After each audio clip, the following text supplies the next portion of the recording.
علامہ امینی نے 11 جلد کتاب لکھی ہے، الغدیر، معرکۃ الآراء کتاب الغدیر، 11 جلد میں لکھی ہے۔ کتاب کی تصنیف و تالیف کی دوران بھی امیر المومنین کی خاص عنایات ان کو شامل حال رہی، اور رحلت کے بعد بھی علی کی عنایات ان کو شامل حال رہی ہیں۔ انصاف کا تقاضا یہ ہے کہ میں کو بیان کروں آپ کے سامنے۔ ان کو ایک کتاب ہے زمخشری کی ربیع الابرار، وہ اس زمانے میں نایاب تھی، تقریباً نایاب تھی، ابھی تو وہ فراوان ہے، ہر جگہ مل جاتی ہے۔ زمخشری کی کتاب ربیع الابرار، نجف میں ایک مرحوم مجتہد کے بیٹے کے پاس تھی، انہوں نے اس سے وہ کتاب مانگی، بھائی میں الغدیر لکھ رہا ہوں، مجھے بعض حوالوں کے لیے ربیع الابرار کی ضرورت ہے، وہ تم مجھے دے دو۔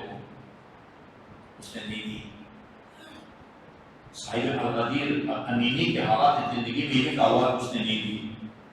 یہ بغیر خدا ہمارا امیر المومنین نے جو ہے فریاد کی امیر المومنین کو وسیلہ بنا کے خدا کی بارگاہ میں، امیر المومنین کے روح مقدس سے مخاطب ہویا امیر المومنین، یہ میں آپ کی دفاع میں کتاب لکھ رہا ہوں اور یہ قرآن مجتہد کا بیٹا مجھے نہیں دے رہا ہے۔ دعا کر کے گڑ گڑا کے واپس آئے، اپنے گھر سوئے، آنکھ لگی اور خواب میں امیر المومنین نظر آئے اور فرمایا کہ امینی، شیخ امینی، تمہاری مشکل کا حل میرے بیٹے حسین کے پاس ہے۔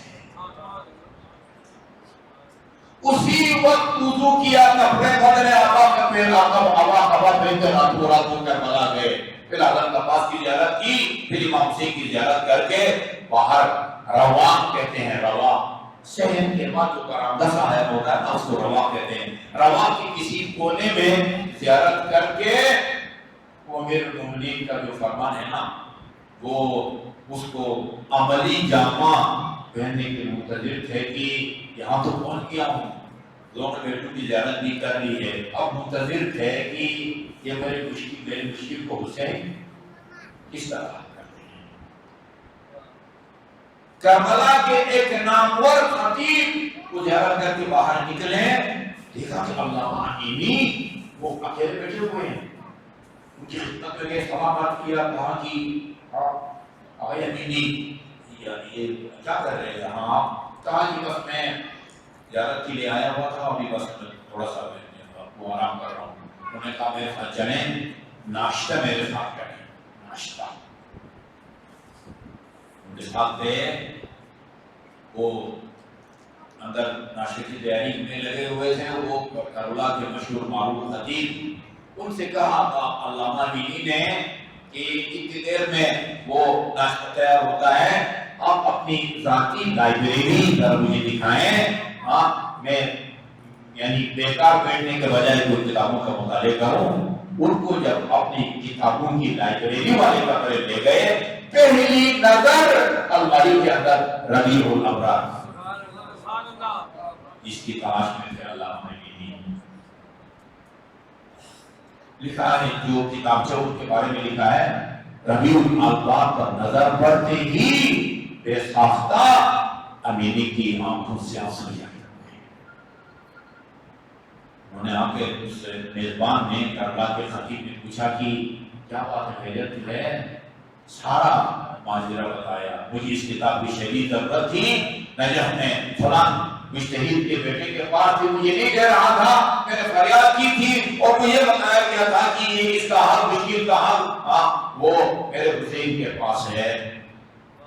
ناشتہ وغیرہ کھلانے کے بعد انہوں نے کتاب اٹھا کے لکھا ہدیہ، یہ کتاب ربیع الابرار میں آیت اللہ محمد عبد الحسین امینی کی خدمت میں بطور ہدیہ پیش کرتا ہوں، اور بتایا یہ کتاب بغداد میں ایک آدمی کے پاس ہے، ایک نسخہ سوریہ میں ہے اور ایک میرے پاس ہے۔ اس زمانے میں اس کی جو قیمت تھی اس قیمت سے ایک گھر خریدا جا سکتا تھا، ایک گھر خریدا۔ اس الغدیر کی تصنیف اور تالیف کے دوران امیر المومنین کی عنایات شامل آ گئی ہے۔ علامہ امینی جب تک تک نجف میں تھے ان کے بیٹے الہادی امینی وہ نجف میں تھے، ان کا انتقال ہوتا ہے، علامہ امین کا انتقال ہوتا ہے۔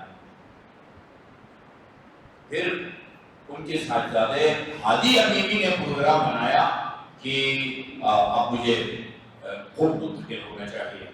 اس وقت کے انتہائی متقی پرہیزگار سید محمد تقی آل بحر العلوم جو مسجد طوسی میں، جب آپ وادی السلام کی طرف جاتے ہیں راستے مسجد طوسی آتی ہے جہاں ظہر کے موقع پر شہید باقر استاد اقدار سرخاری دیتے تھے اور ظہر کی نماز یہی سے محمد تقی بحر العلوم پڑھاتے تھے۔ بڑے محتاط قسم کے جو طلباء کرام تھے وہ ان کے پیچھے نماز پڑھنے جاتے تھے، یہ ان سے دعائیں لیتے اور ان کو خدا حافظی کرنے کے لیے ان کے پاس گئے۔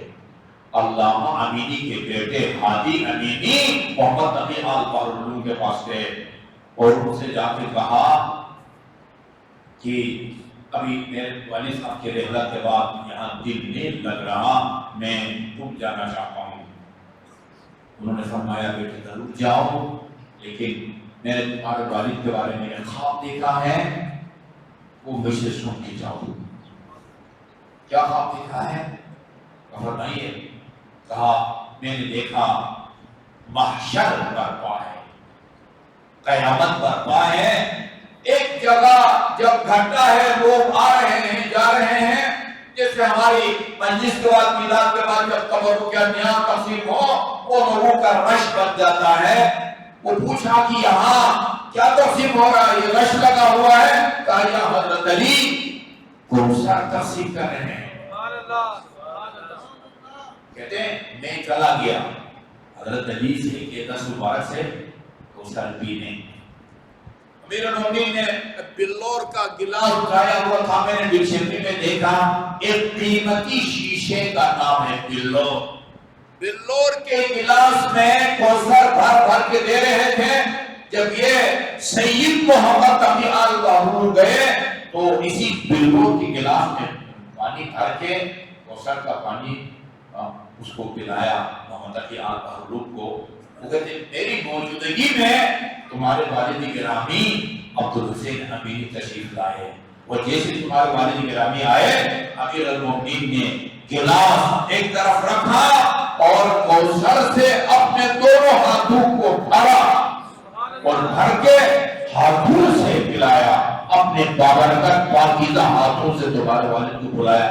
میں نے کہا یا امیر المومنین میں آپ کا بیٹا ہوں، فرزند ہوں، خون ہوں، آپ نے مجھے اسی گلاس میں پلایا جس میں اور مومنین امینی کو آپ نے کس عمل کا صلہ کیا ہے، اپنے پاک ہاتھوں میں پلایا ہے۔ کہا اس کو میں نے الغدیر کا صلہ دیا۔